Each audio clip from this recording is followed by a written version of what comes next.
దేశంలో ఒక మంచి ఉద్దేశంతో అంటే టెట్ అదేవిధంగా ఎన్ఈపి సిపిఎస్ ఇలాంటి కొన్ని ప్రధానమైనటువంటి అజెండాతోని దేశంలోనే ఒక జాబితా ఏర్పడడం అనేది చాలా అరుదైనటువంటి ఒక సందర్భం.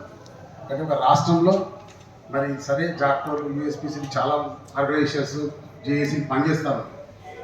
ఈ సందర్భంగా మరి సమావేశ అధ్యక్షులు ఏఎస్టీఎఫ్ జాతీయ ప్రధాన కార్యదర్శి మరియు ఎస్టీటీఎస్ రాష్ట్ర అధ్యక్షులు మరియు జాక్టో చైర్మన్ అయినటువంటి పెద్దలు సదానంద గౌడ్ గారు, అదేవిధంగా ఎస్టీఎఫ్ఐ జాతీయ ప్రధాన కార్యదర్శి మరియు టీఎస్యూటీఎఫ్ రాష్ట్ర అధ్యక్షులు చావరవి గారు, మరి వేదిక ప్యాసన్ అయినటువంటి అన్ని సంఘాల పేర్లు కూడా నాకు తెలుసు కాబట్టి టీపీటీఎఫ్, టీఆర్టీఎఫ్, టీజీహెచ్ఎంఏ, టీఏటీజీ, డిటిఎఫ్ అంటే ట్రైబల్ వెల్ఫేర్, ఎంఎస్టీయు, చాలా సంఘాలు. అంటే ఇప్పుడు ఉన్నటువంటి దాంట్లో మరి రౌండ్ టేబుల్ సమావేశంలో అందరూ మాట్లాడుతున్నారు.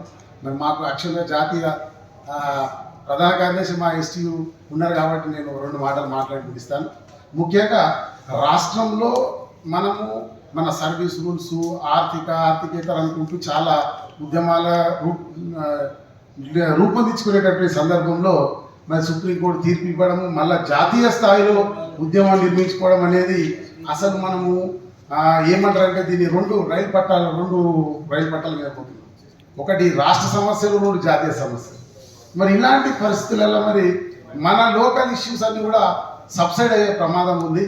దీన్ని కూడా మనం దృష్టిలో పెట్టుకొని టెట్ అనేది నన్ను అడిగితే స్ట్రగుల్ ఫర్ ఎగ్జిస్టెన్స్.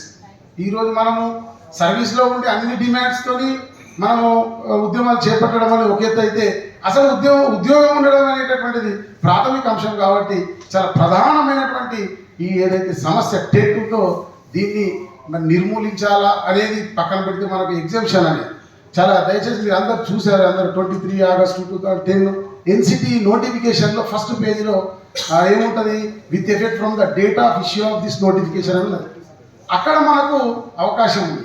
అంటే ఆ ఎన్సిటీ నోటిఫికేషన్ నుంచి ఆ ఎఫెక్ట్ అనేది అక్కడ ఉంది కాబట్టి బిఫోర్ దాట్ మనకు ఉండదు, అది ఆబ్వియస్.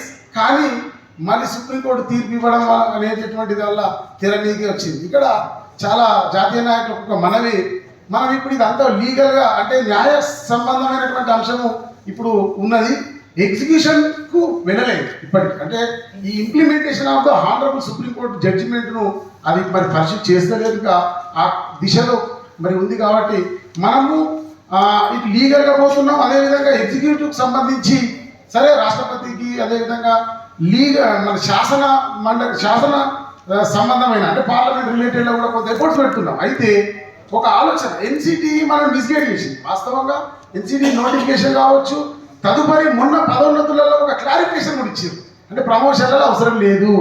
మరి అలాంటి పరిస్థితులలో ఎన్సిటీ మనందరినీ దేశవ్యాప్తంగా ఉపాధ్యాయులను మిస్గైడ్ చేసిన సందర్భంలో ఎన్సిటీని మనం దోషిగా నిలబెట్టి మరి వాళ్ళ మీద రిట్ కూడా అవసరం పడుతుంది. సుప్రీంకోర్టులో రిట్ కూడా ఎన్సిటీ మీద వేస్తే అప్పుడు ప్రెషరైజ్ అయ్యే అవకాశం ఉంటుంది. కాబట్టి ఎన్సిటీ మనం దయచేసి విద్యా శాఖకు సంబంధించి దేశంలో మరి వాళ్ళు ఎగ్జిక్యూషన్ అథారిటీ అని అనుకుందామా, ఎన్సిటీ అనుకుందామా? నన్ను అడిగితే ఎన్సిటీ, ఎందుకంటే ఈ ఆర్టీ ఇంప్లిమెంటేషన్ టెట్ అంతా కూడా ఎన్సిటీ కాబట్టి ఆటోనమస్ వ్యవస్థ. మనం ఈ విద్యాశాఖ చేస్తే నేను అనుకుంటలేను, ఎన్సిటీ మీద మనం ప్రెషరైజ్ చేస్తే అది ఏ రూపంలోనైనా అది లీగల్గా కావచ్చు, ఇంకా మరే సంబంధమైన అంటే జాతీయ స్థాయిలో ఎన్సిటీ మీద అత్యంత ఒత్తిడి తీసుకొస్తే వాటి సమస్య కొంత సీరియస్నెస్ అనేది వస్తుందని చెప్పి సందర్భంగా తెలియజేస్తూ, మరి ఇప్పుడున్నటువంటి పరిస్థితులలో మనకు సరే పదోన్నతులు అనేటటువంటి ఇప్పటికే ట్రైబల్ వెల్ఫేర్లో పదోన్నతులు ఆగిపోయినాయి. కానీ కారణం మీకు తెలుసు, మరి అది ఈ టెట్ అనే అంశం మన డైరెక్టర్ గారు అది చెప్పడం, వాళ్ళు క్లారిఫికేషన్ అడిగారు మన డైరెక్టర్ గారు డిఎస్సికి. అంటే అక్కడ ప్రమోషన్స్ ఇప్పటికే స్టార్ట్ అయింది ఎఫెక్ట్. ఈ 2 ఏళ్లలో మనం ఇంకా పరీక్ష రాస్తాం అనుకుంటున్నాం, కానీ 2 సంవత్సరాల ప్రమోషన్ అనేటటువంటి దగ్గర టెట్ ఇంపాక్ట్ ఉంటుంది. ఎందుకంటే మనం చూసాం మొన్న టెట్ నాన్ టెట్ కోర్టు కేసులు ఆగిపోవడం అంతా కూడా, అంటే ఎన్సిటీ క్లారిఫికేషన్ వస్తే తప్ప మనకు మార్గం సులభం కాదు. కాబట్టి ప్రమోషన్లో కూడా ప్రమాదం ఉంది. కాబట్టి దీన్ని మనం సమస్యను చాలా అత్యంత ప్రాముఖ్యత అంశంగా తీసుకొని దీన్ని టెట్కి సంబంధించి ఒక ఆర్డర్ కావాలి, మనకు ఎగ్జామ్షన్ ఆర్డర్ కావాలి, ఎగ్జిక్యూషన్ ఆర్డర్ కావాలి.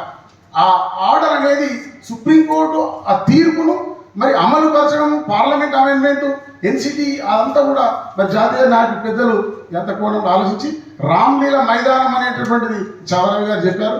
అది మేము మరి మాకు క్లారిటీ కావాలి. ఎందుకంటే మేము ఆల్రెడీ జూమ్ మీటింగ్లలో చాలా వరకు మొబిలైజేషన్ చేస్తూ ఉన్నాం. మరి ఎస్టీయూటీఎస్ పక్షాన మేము కొంతవరకు చేస్తున్నాం. మరి దాని మీద రామ్లీలా మైదానం అంటున్నారు. మరి జంతర్ మంతర అదొకటి తీసుకొని మరి వెన్యూను కూడా కొంత క్లారిటీ ఇస్తే బాగుంటుంది. ఈ సందర్భంగా మరి అవకాశం కల్పించిన జాతీయ ఏఎస్టీఎఫ్ నాయకులు మరి ఎస్టీఎఫ్ఐ మరి మా ఎఫ్ఈటిఓ కోల్రెడ్డి గారు ఉన్నారు. ఇక్కడ 4-5 మేజర్ ఆర్గనైజేషన్స్ వీళ్ళందరికీ కూడా మరొకసారి ధన్యవాదాలు తెలుస్తూ ముగిస్తున్నారు. జై ఏఐ జాక్టో. Thank you.